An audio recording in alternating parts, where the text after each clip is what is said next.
As we embark on this documentary journey, we'll delve into the realm of Al Jazeera. And by engaging with people such as editors, directors, and journalists who are the driving force behind the news channel's influence on global news, we'll explore how Al Jazeera has shaped public perceptions and discussions, particularly in the Middle East.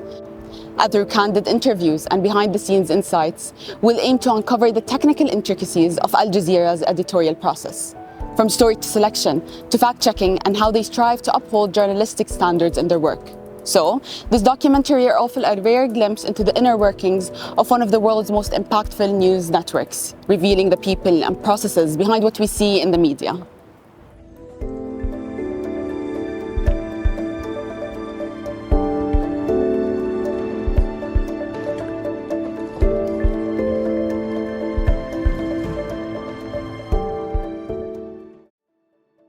So to kick this documentary off, I spoke with the director of news at Al Jazeera English, Salah Nigm.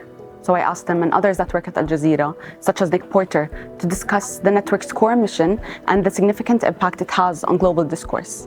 And the decades of experience in journalism, Nigm highlights the pivotal role of language in shaping public perception and how Al Jazeera navigates linguistic nuances responsibly.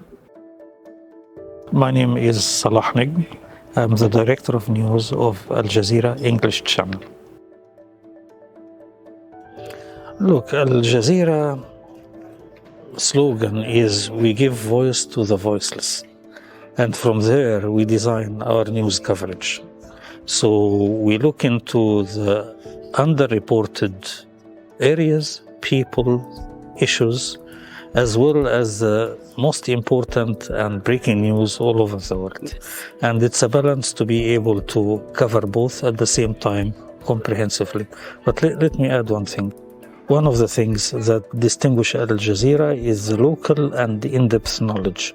We have 50 nationalities here, and everyone brings with him a wealth of knowledge that makes our coverage much deeper and comprehensive. Salah Nigm then elaborates on the influential role of terminology in shaping public perceptions, a theory often recognized as the Al Jazeera effect in media discourses. This theory suggests that Al Jazeera's reporting and editorial processes have reshaped opinions by offering different perspectives from the Western media status quo. Al Jazeera English is very interested in the terminology and framing of a story. And I'll give you two examples about a difference that one word has made in the coverage and in the public opinion as well.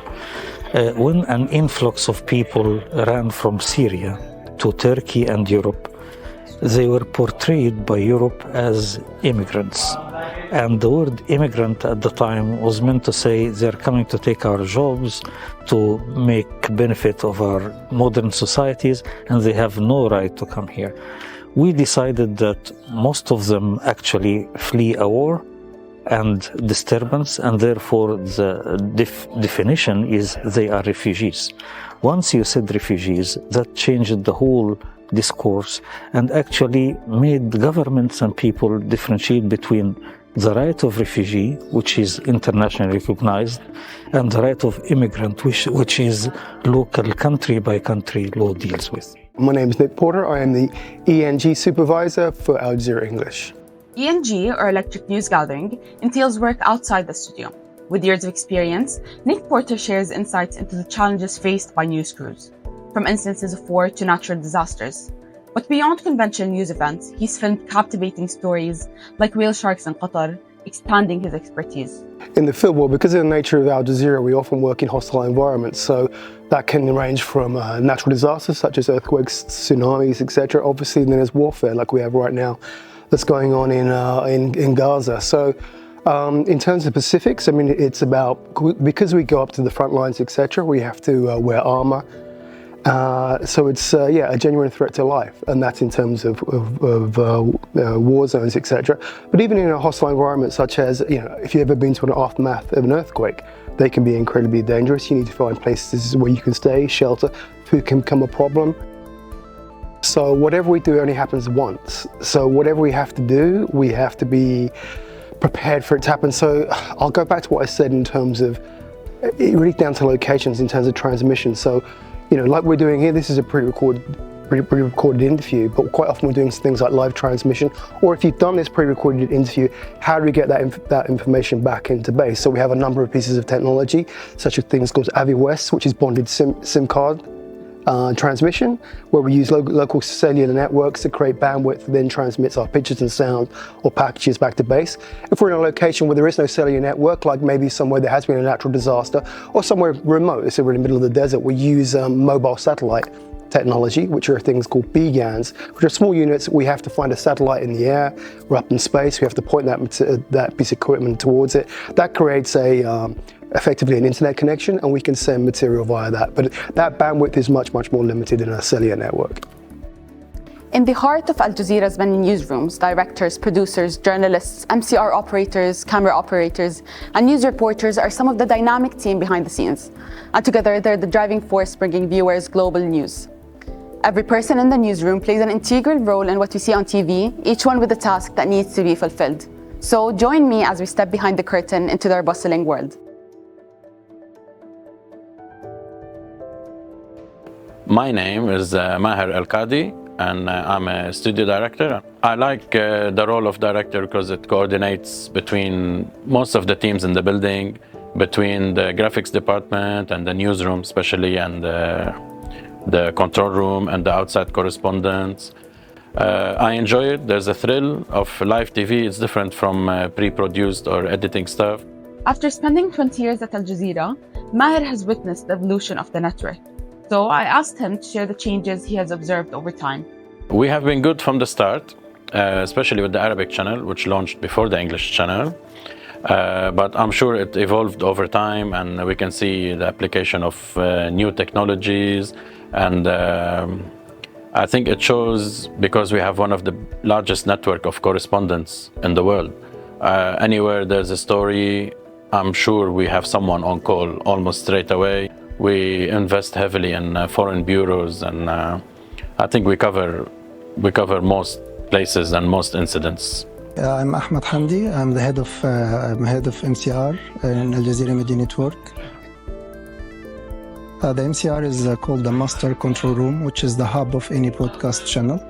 We are responsible here about receiving all the kind of contribution feeds from our bureaus, from the field, from the guests when they are sitting at homes. So all the contribution feeds coming to here, then we distribute it to any studio or to record it or for editing or whatever.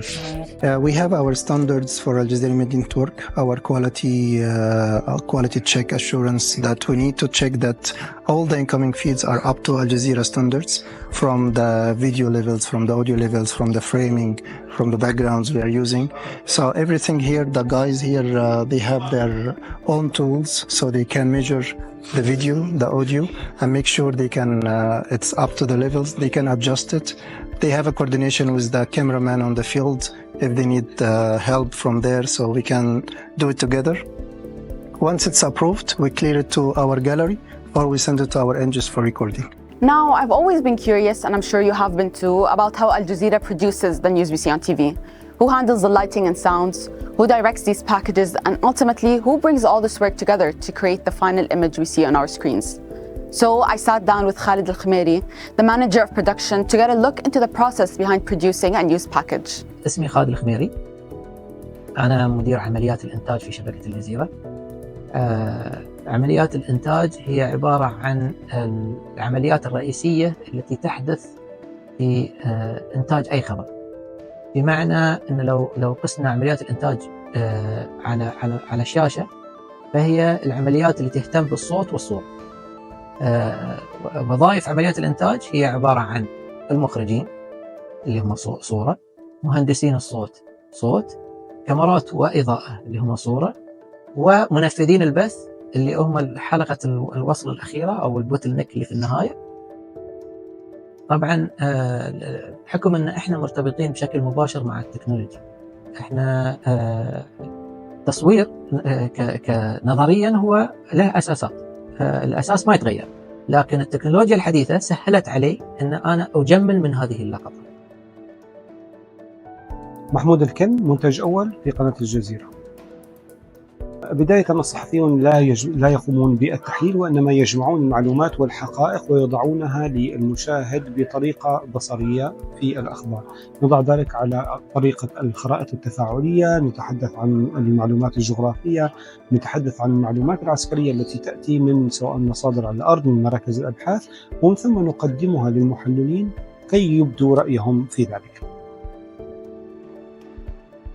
هناك عدة مصادر يتم اعتمادها بالنسبة للأخبار، سواء من الوكالات المعتمدة أو عن طريق شبكة المراسلين الذين هم يقومون بجمع المعلومات من الأرض وتعتبر مصادر موثوقة، إضافة على سبيل المثال إلى منصات التواصل الاجتماعي، الحسابات المعتمدة الموثقة حكوميا الرسمية إلى آخره.